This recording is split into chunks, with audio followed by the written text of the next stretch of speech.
새는 날아가면서 뒤돌아보지 않는다. 자유로운 새가 있었다.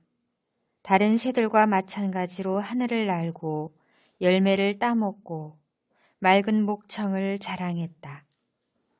그런데 그 새에게는 한 가지 습관이 있었다. 자신에게 어떤 일이 일어날 때마다 그것이 좋은 일이든 나쁜 일이든 작은 돌 하나씩을 모았다. 그리고 자신이 모은 돌들을 분류하면서 즐거운 일이 떠오르면 웃고 슬픈 일이 기억나면 울었다. 새는 언제나 그 돌들을 가지고 다녔다. 그 돌들을 결코 잊은 적이 없었다. 세월이 흐르면서 새는 더 많은 돌들을 갖게 되었고 늘 그런 식으로 과거의 일들을 떠올리며 돌들을 분류했다. 마침내 돌들이 무거워져서 새는 하늘을 나는 것이 점점 힘들어졌으며 어느 날은 더 이상 날 수 없게 되었다.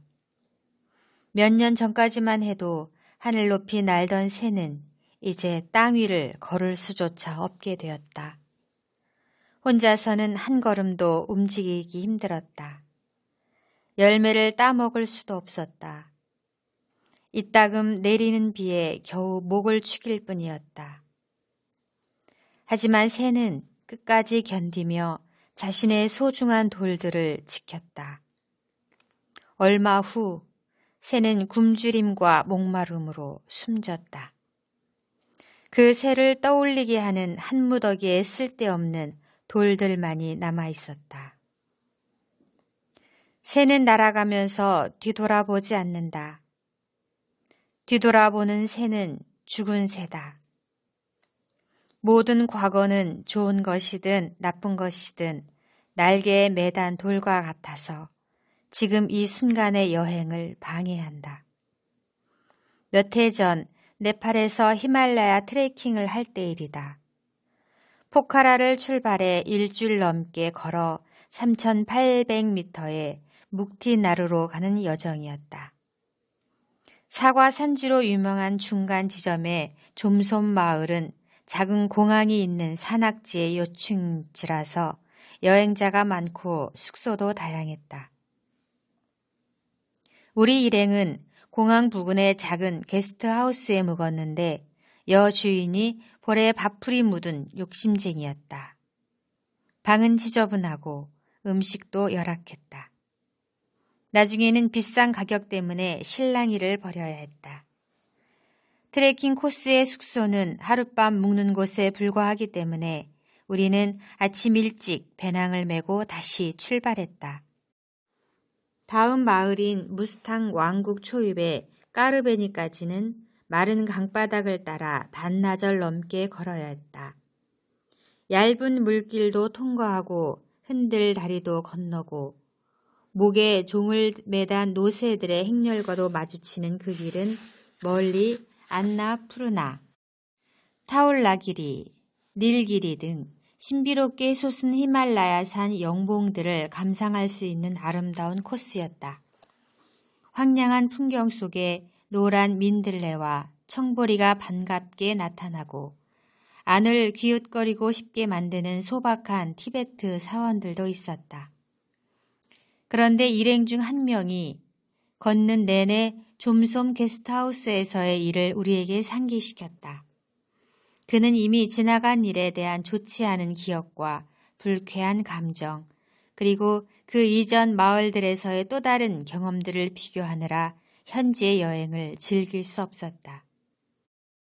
까르베니에서 점심을 먹고 고지대의 묵티나트로 올라가는 가파른 오르막길에서도 그는 까르베니 식당의 불결함과 바가지 요금을 지적했다. 지구상에서도 보기 드문 광대한 황량함에 탄성을 지르게 되는 계곡들은 그의 트레킹 일기에 기록되지 않았다. 그토록 빼어난 절경을 그토록 저렴한 비용으로 누릴 수 있는 지역은 세상에 많지 않다. 히말라야 설산들에 둘러싸여 100원의 향기로운 차를 마시는 것을 상상해보라. 어떤 찬사의 말로도 그 고마움과 감동을 표현하기 어렵다.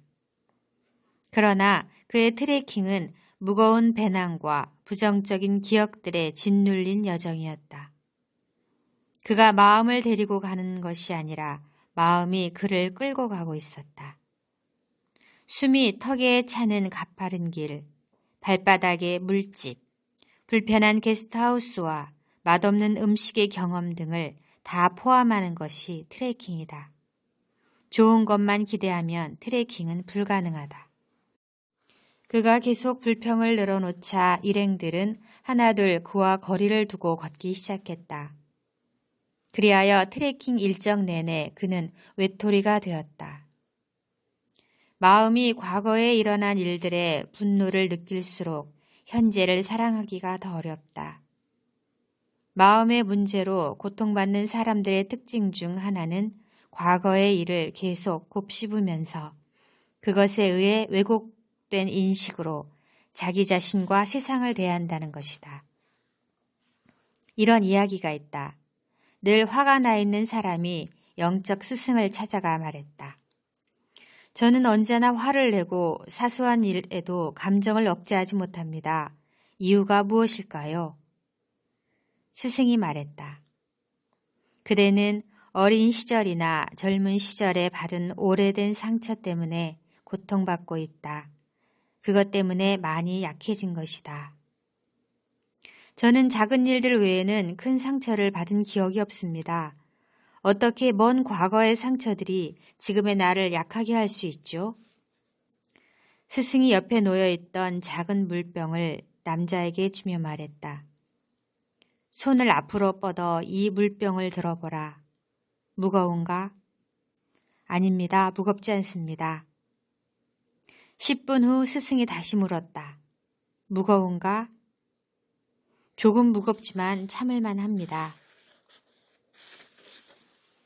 시간이 한참 흘러 스승이 다시 물었다. 지금은 어떤가? 매우 무겁습니다. 더 이상 들고 있을 수가 없습니다. 그러자 스승은 말했다. 문제는 물병의 무게가 아니라 그대가 그것을 얼마나 오래 들고 있는가이다. 과거의 상처나 기억들을 내려놓아야 한다.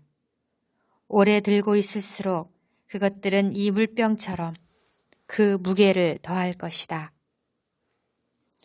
과거를 내려놓고 현재를 붙잡는 것이 삶의 기술이다. 오래전에 놓아버렸어야 하는 일들을 놓아버려야 한다. 그 다음에 오는 자유는 무상한 비상이다. 자유는 과거와의 결별에서 온다. 뉴욕 어느 서점에 유리에 붙어 있던 작은 미상의 글귀 하나가 내 마음에 오랫동안 남아있다. 나무에 앉은 새는 가지가 부러질까 두려워하지 않는다. 새는 나무가 아니라 자신의 날개를 믿기 때문이다. 태풍이 휩쓸고 지나간 후에도 새가 노래할 수 있는 이유가 그것이다. 어느 날 우리는 생명이 넘쳐나고 빛과 소리와 색이 가득한 이 행성에 여행을 온다. 언제 다시 떠나야 할지 알 수 없다. 우리에게 주어진 짧은 삶이 우리의 기회이다. 상처에 대한 기억만 안고 이 세상과 작별하기는 아쉽지 않은가. 영적 교사 페마 초드로는 갑자기 암 진단을 받은 한 여인의 이야기를 전한다. 평생 사소한 일에 조바심치고 불평하던 그 여성은 자신이 곧 죽을지 모른다는 사실을 깨닫고 주위 사람들과 사물의 마음을 연다. 그동안은 거들떠보지 않던 나무, 풀, 태양, 꽃, 새, 벌레들과 친해진다. 바람을 얼굴에 느끼고 온몸으로 비를 맞고 사람들을 껴안고 강아지와 달리기를 한다. 자신이 처음으로 삶을 살고 있다고 느낀다. 매일매일이 마지막 경험이었다. 죽음의 순간에도 진통제까지도 거부했다. 그 고통까지도 그녀에게는 소중한 경험이었던 것이다. 그렇게 그녀는 자신을 염려하며 내려다보는 가족과 친구들을 웃는 얼굴로 위로하며 숨을 거둔다. 내려놓을수록 자유롭고 자유로울수록 더 높이 날고 높이 날수록 더 많이 본다. 가는 실에라도 묶인 새는 날지 못한다. 새는 자유를 위해 나는 것이 아니라 나는 것 자체가 자유이다. 다시 오지 않을 현재의 순간을 사랑하고 과거 분류하기를 멈추는 것. 그것이 바람을 가르며 나는 새의 모습이다. 자신이 어디로 가고 있는지 몰라도 날개를 펼치고 있는 한 바람이 당신을 데려갈 것이다. 새는 날개짓에 닿는 그 바람을 좋아한다.